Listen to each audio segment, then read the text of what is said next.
Hello, and welcome to the Business Behind Small Business, the show that reminds you that just because you own a business doesn't mean you are a business owner. In each episode, we will discuss common issues small businesses face and offer tips and advice from the perspectives of two business owners, one that is built to sell and one that is built to inherit. We are your hosts, Savannah Stone and Tiffany Kao. There's a lot of business behind small business, so let's get to it.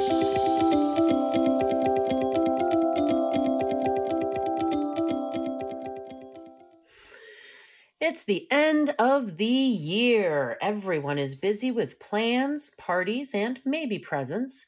We're busy here too, putting together an awesome season 3 for you. I can't believe it's already our third season here at the Business Behind Small Business. We've learned a lot along the way, and we hope you have too. This is our special end of season episode to talk about the season past and what to expect in our next season. Before we begin, please note our disclaimer.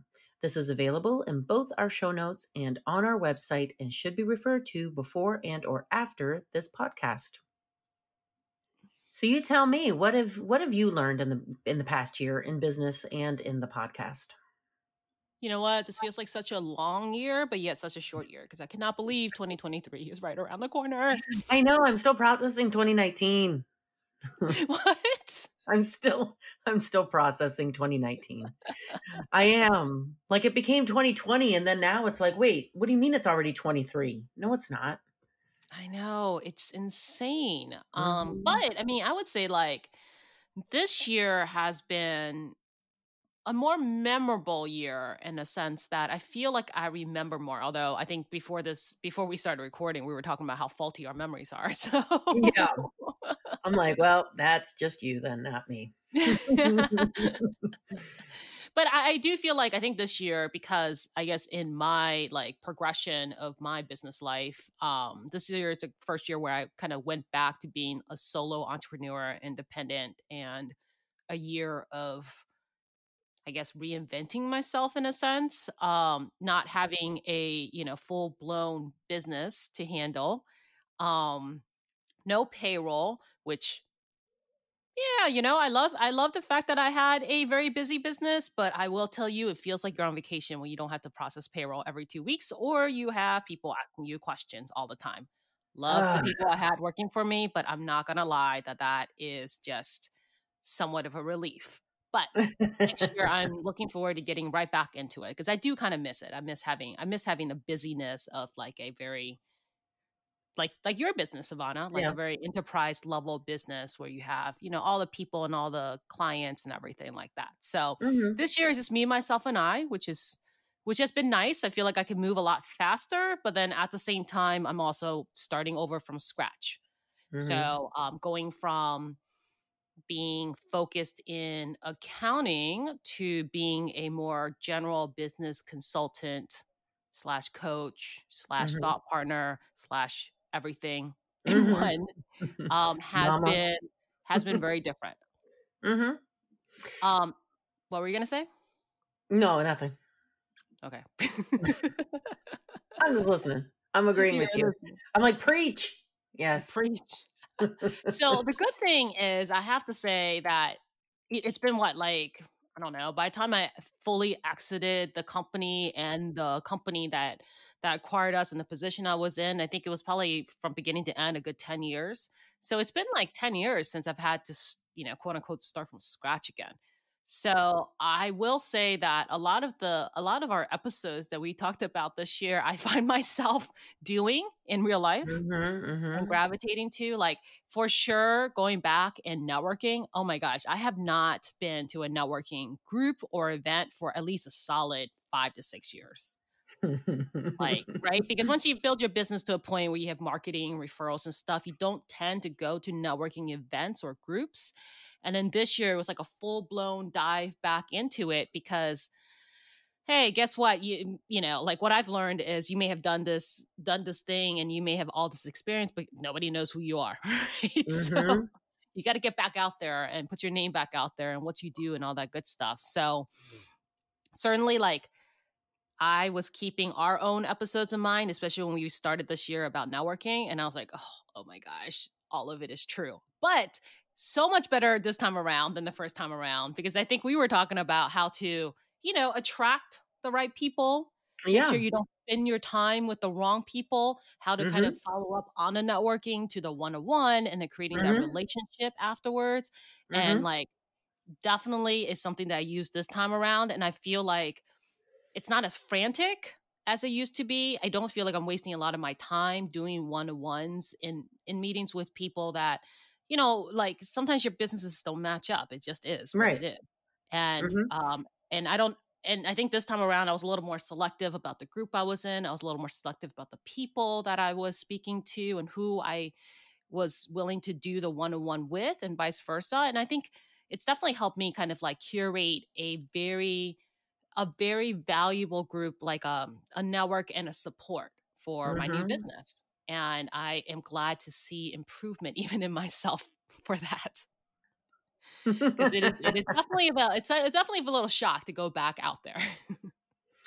It is, and I haven't been, networking in a while myself, but it's interesting that when I had discovered, I guess, the art of networking, it really changed my conversations. It changed the kind of people that I was talking to, and it really, really changed the kind of business I was getting, Yes. all for the positive. And I also noticed that I was spending less time doing the things I don't want to do and more time doing the things that I did want to do. And all of that had to do with the kind of conversations I was having at these networking events. Yeah, and it really is an art, right? At the end of the Mhm. day. Like I don't know if there's any like I mean, you're talking about people, you're talking about conversation. So Mhm. I think the fact that I think we labeled our first two episodes of the season, number 21, 22, as part 3 and 4, because I think we did the Yeah. first two parts last season, Yeah, yeah, the yeah. season before. But I mean, we call it the art of networking, and it truly is. And it still Mhm. is. I mean, a Mhm. lot a lot has changed in the sense that I think because of COVID, Mhm. there was this very like high energy in a lot of in-person networking events, by the Yeah, way. yeah. Like there was a lot of high energy that I felt earlier this year that I know for sure was not there like 5 years ago. And I For think su people just yes, so yes. excited to be just out and among other Mhm. people that there was this very like I enjoyed like this very like wonderful energy that people had where people were very eager and probably more appreciative about the fact that there are these in-person events Mhm. that they can actually go to. And so Mhm. I found that pretty pleasant. But other than that, I think the art of networking is still very much the same. Mhm. It's how you go about it and what you do and who you talk to and how you attract the right people. Like all that still, reside like our lessons Mhm. learned have still resonated. Mhm. That's funny you should say that. I went to a networking event earlier in the year, probably I think it was like March or April, and I knew more than half of the people in the room, but I hadn't seen them in 2 years. So when I went, I was like, "Oh, it's so great to see you, catching up with this person and that person." But after I talked to a few different people, I realized that the room was really filled with a certain type of industry that I don't work with at all. Ah. So I worked around the room. I didn't eat the snacks. I just kind of worked around the room, kind of discovered that this was probably not going to be a good place for me to be, and I left, of which I've never ever ever done that. I'm always the last person to leave or one of the last people to leave at these events because I'm like, "Oh, there could be somebody here that I could talk to."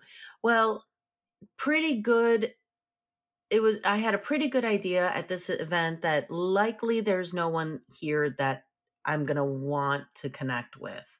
So Mhm. I left. For you, Yeah, like but it was such a it was such a revelating thing for me to do because I don't leave. For me to leave halfway through an event was like, wow, that's incredible that I did that, but that was because I learned how to choose me over the event as opposed to like what are they going to feel like if I leave. It's more about like, well, I should leave because I'm not going to be giving anything to these people and they're not getting anything. I'm not getting anything out of them either. yeah, well, I think you're valuing your time, right? And Mhm. I'm with you. Like, I think the first time around when I was doing this, when I was a little bit more greener, I was like you. I was always the last one to leave, right? Because I felt like this is where you want to invest the time to establish the relationships. Mhm. But honestly, I think networking events really are kind of the first level of the relationship, and then from that you choose who you want to have one-on-ones with, and that's where it really comes into play, that you want to be clear about who you want to spend time with, because the Mhm. one-on-one is when you really dive in and you get to know the other person. And Right. I will say that today, like, my one-on-ones are vastly different than I was when I was Oh, yeah. green, because Definitely. you talk about business, yes, but the approach to the conversation is a good balance between getting to know that person, what Yep. kind of owner they are, what they're about, what their values are, what their business is. You learn how to ask the right questions, so you really get to hear and understand who that person is. And then Mhm. there's also time for them to, have you share the same thing with them. Mhm. So I feel like before, if we were going to put like numbers to this, and again, these are just like, easy numbers, like maybe 1 out of 10 people I met with were really great, like referral or business network people for Mhm. you. And then now I feel like my one-on-ones, like 9 out of 10 people are now, after you get to know them, like, oh, like I really can see us having some kind of synergy, and I really Mhm. feel comfortable looking for opportunities for us to work together. Mhm. And we would not have learned that if not for our podcast. It's a nice refresher. So for Yeah. anybody who's kind of curious, like, certainly go back and listen to, what is that, episode 19 through 22. I mean, it's a big Mhm. topic, so we split it into Yeah. 4 episodes. But I mean, certainly it's working in real life now. So Mhm. I can't complain about all the extra homework you and I had to do Oh, to yeah. get those episodes together. Oh, yeah, it's funny that I feel like I am growing my business simultaneously, or I guess parallel to our podcast episodes. Like it's Hmm. happening at the same time. My I as I do research for each show, there are things that I am finding, or people that I'm reading about, or companies that I'm reading about, that I'm like, ooh, that's actually a great idea. I think I might try that. For example, there was there was a famous example in episode 30 about how Square onboards their employees. And at that time, before we had aired that episode, I was having such a hard time keeping people, or like I would hire them, and within like 30 days, I would lose them. It was just a revolving door, and I had not experienced that before. And so I adopted that famous example and I made it work for my company. And thankfully, I mean, knock on wood, I have not had any issues with hiring since then. So, real life example, people. Wow, Um, that's amazing. yeah. And also, I've recently taken our advice that was in episode 39 and 41, and I started a deep dive into my quality control processes. And in my search, I discovered at least one for sure pretty cool platform that I didn't know, but you knew, but I didn't know it. So it was new to me. Um, but regardless, like I am also starting to, not starting to, but I have been utilizing our podcasts in the same manner in which we are hoping our listeners will utilize our podcasts. It's helping my business as well. Yeah, it is interesting that, we're kind of like, obviously we're the host, but then we're also reflecting on our own Yeah, our own definitely. advice, going, that's actually not a bad idea. I will tell you what was really helpful, because I think it's pretty interesting, this position we're in now, right? I know when we started this podcast episode, like this podcast in general, it was to talk about like a variety of business topics from two different angles.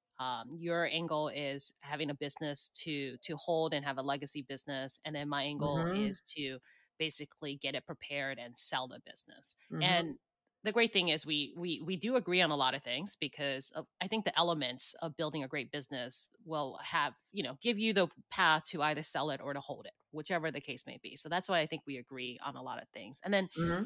there are a couple things we don't agree on. Right.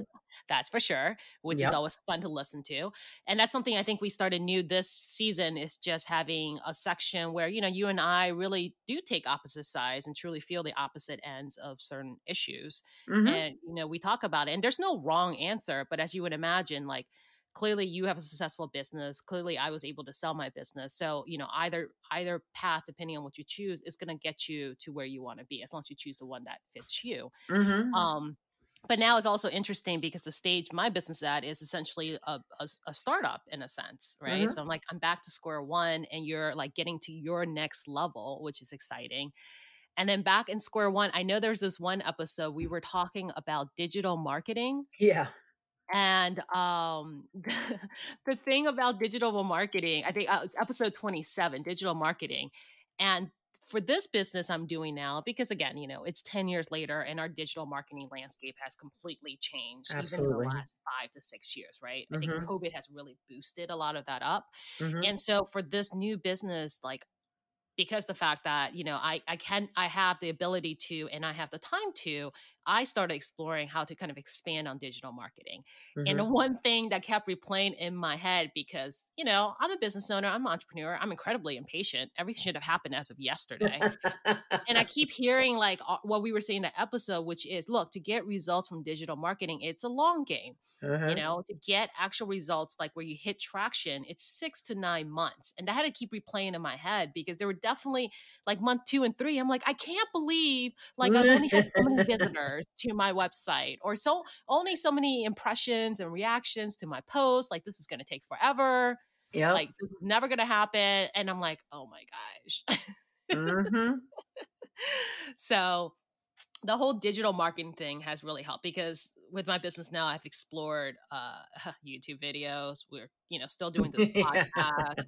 I have like content strategy for like newsletters and for LinkedIn posting. I'm still resisting TikTok, but I I don't think I know. have a choice. I And that's know. okay.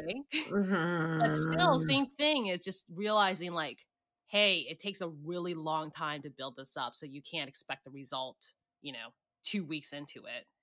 Um, and so it was really helpful just to even just reflect on our own episode, going, okay, Tiffany, just calm down.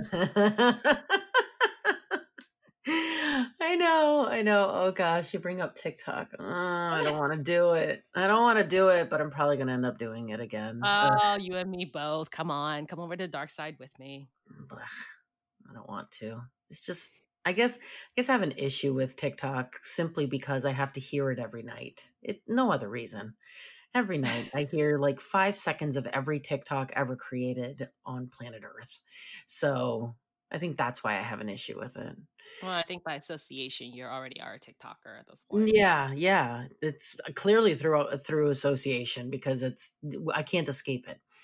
Um, so why don't we talk a little about what we are planning for episodes and then season 3? So I'm personally pretty excited that we decided that we are going to venture our way into doing interviews. Yeah. So, which means also video. So, ladies and gentlemen, not only you get to hear our voices in the future, you probably will find our faces plastered somewhere online. Yes, just be kind. Remember, Yes, I'm Savannah is so elderly. excited. Can't you hear the excitement? Can't wait. So excited. Um, and we will also be featuring guest speakers. So that will be fun.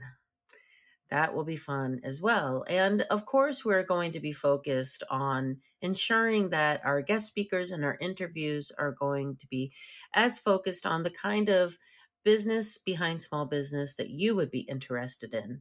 So, if there is something in particular that you would like for us to focus on that maybe we haven't thought of yet, you can always contact us. Our information is in every podcast. Another fun thing that we are planning is should I do a drum roll? The, It is a or big thing, it, so it it is, does it deserve is. a drum roll. Yeah, maybe brrrr, a live event, a live event. We are really in the infancy stage of planning our live event. Um, but that is something that we are intending to do in the spring, late spring. Yes. So stay tuned for that. We will definitely share more information on it. It will be local to the Washington, D.C. area. So if you Mhm. don't live in this area, you listen to us from elsewhere, that's okay because it will likely also be, we will also be including it in a podcast Yes. as well.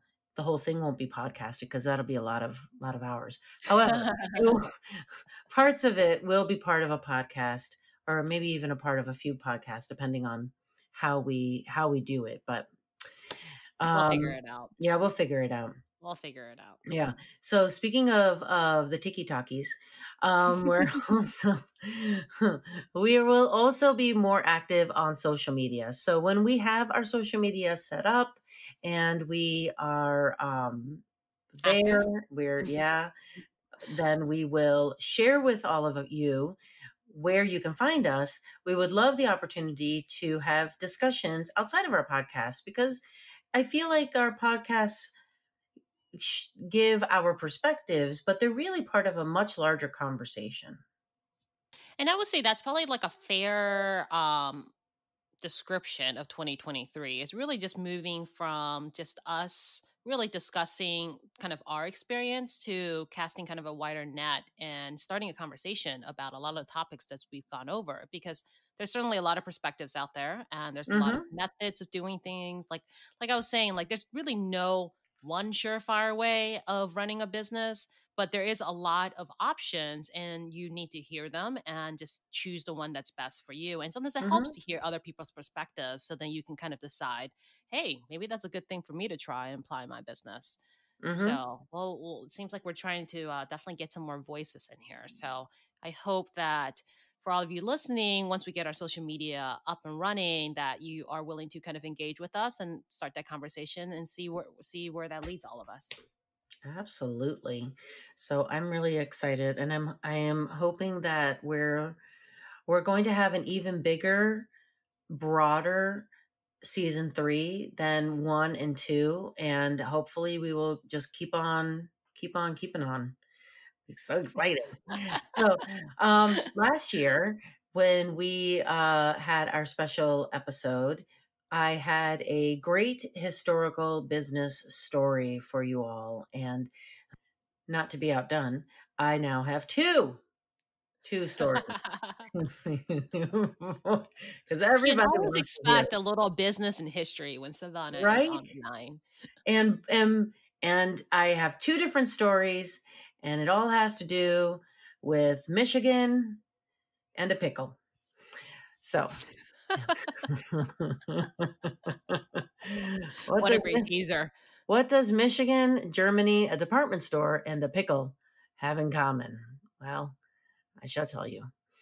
By the way, both of these stories I have taken from websites that are going to be linked in our show notes. One is from CamillaStyles.com, and the other is from Good Housekeeping. When Michigan resident Chad Rose just happened to have an extra Christmas tree that was used on his business's parade float, he did what any decent person would do. He posted it on Craigslist to give it away for free. For some, a tree is an annual necessity and integral part of the holidays, but for many, it's an expense that needs to be saved for daily essentials. After posting the ad, his inbox was immediately flooded with touching stories of why various families deserve to have the tree. With each email he read, it became clear how significant a simple tree can be in contributing to the holiday aura. One email, which he shared with mlive.com, read, "Having a real Christmas tree would be such a great blessing this year because usually we draw a Christmas tree on a large poster and hang it in the corner." Realizing that $25 towards a tree was too much for some families to spare, Chad went out and bought 40 more to give away for free. He spent most of the next day going over his list of emails, checking it twice, and not paying much attention to who's been naughty or nice, just deserving. But the good holiday spirit in this story doesn't stop there.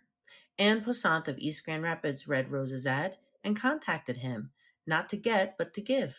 She offered to donate ornaments and other trimmings for the 40 trees he had picked up. Pretty cool, huh?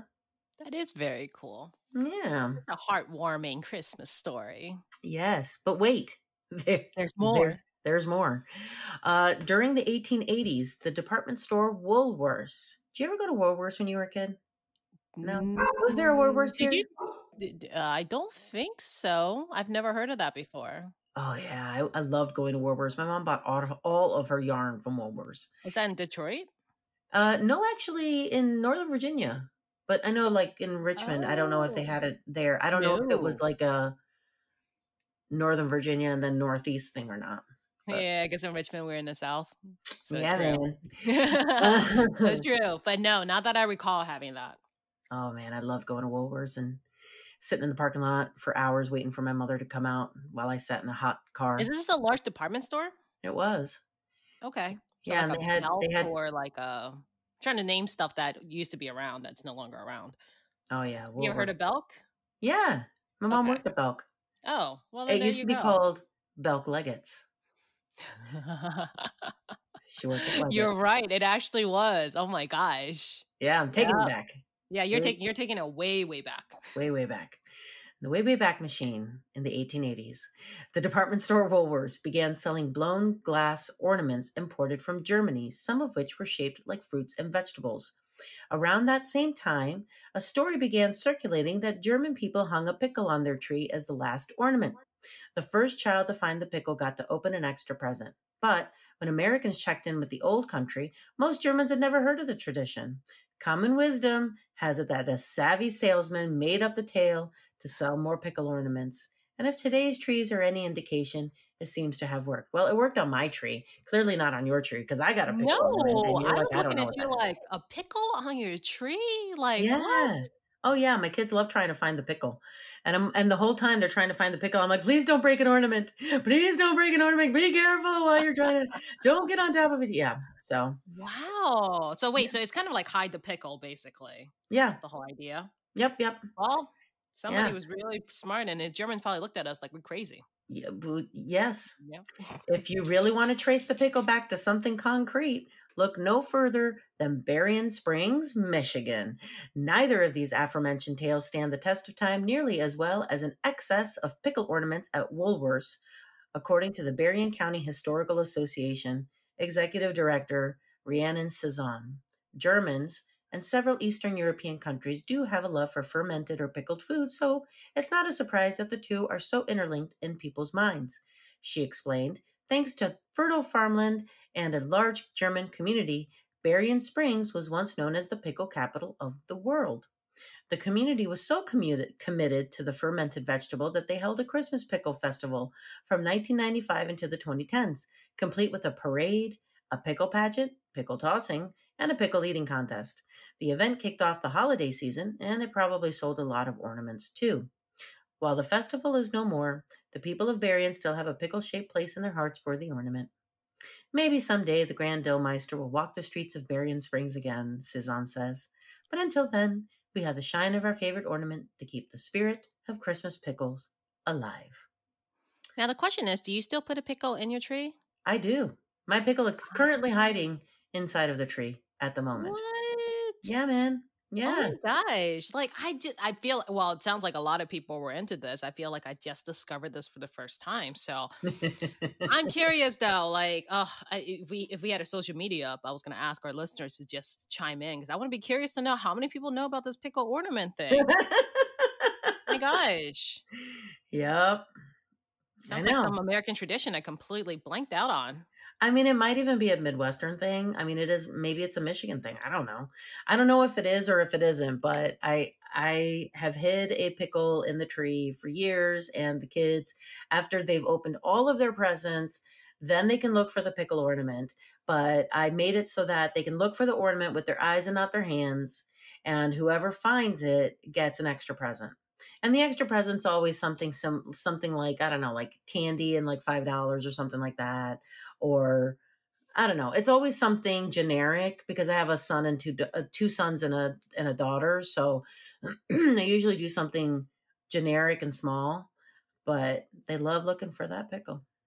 Wow. So is it the eyes no hands thing just so that they don't break the other Break. ornaments? Yeah. Okay, Yeah, gotcha. but then they're like tripping over each other, trying to lean over the other one, and then one like leans into the tree, and I'm like, please don't break the tree. Oh my god! And now don't break the tree. Yeah.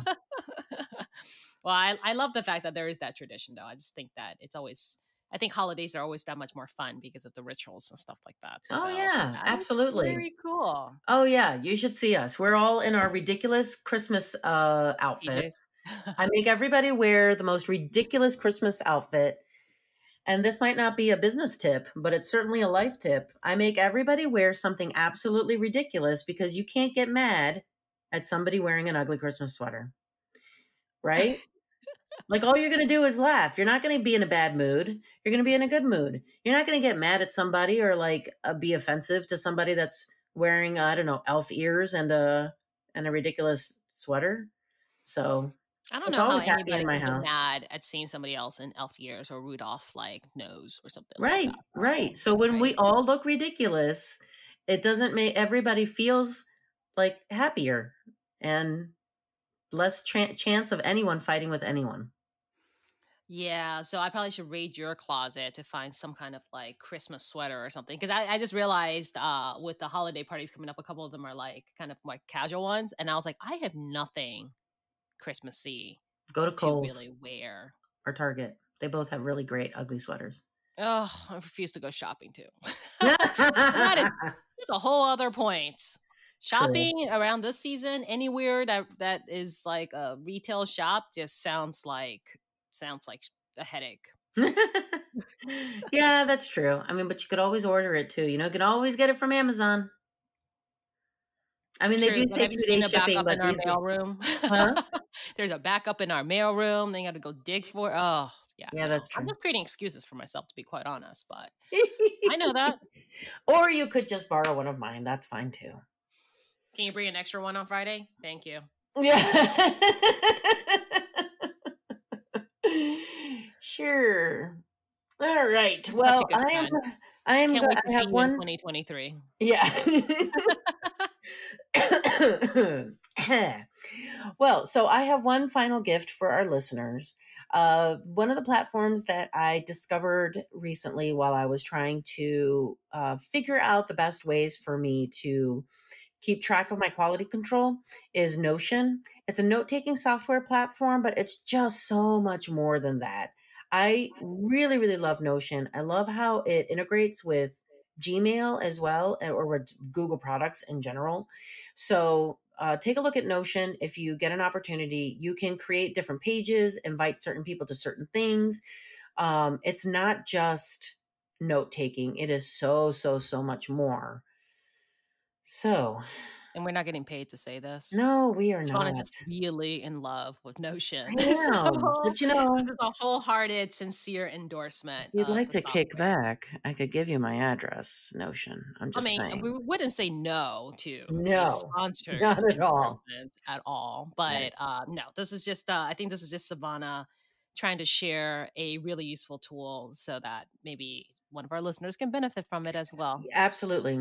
Absolutely. And like I said, it's got all kinds of things. And my intention with Notion is to use it as a one stop shop for all of our things, our SOPs, our processes, our notes, our clients, our directories, all of our things. So I'm really excited to start building my Notion.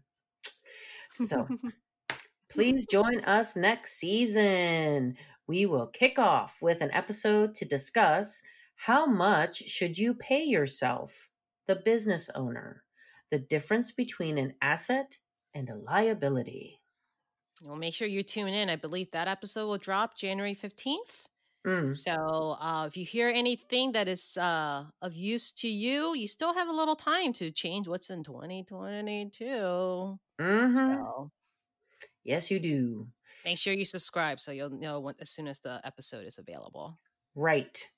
Show us your support, please. Have the holiday spirit by following us on your preferred podcast platform, social media, soon to be more social media, and YouTube and more YouTube. We'd love for you to also share our episodes. All of our links are posted below. Until next time, Happy New Year and mind your business behind your small business. Thank you. Bye.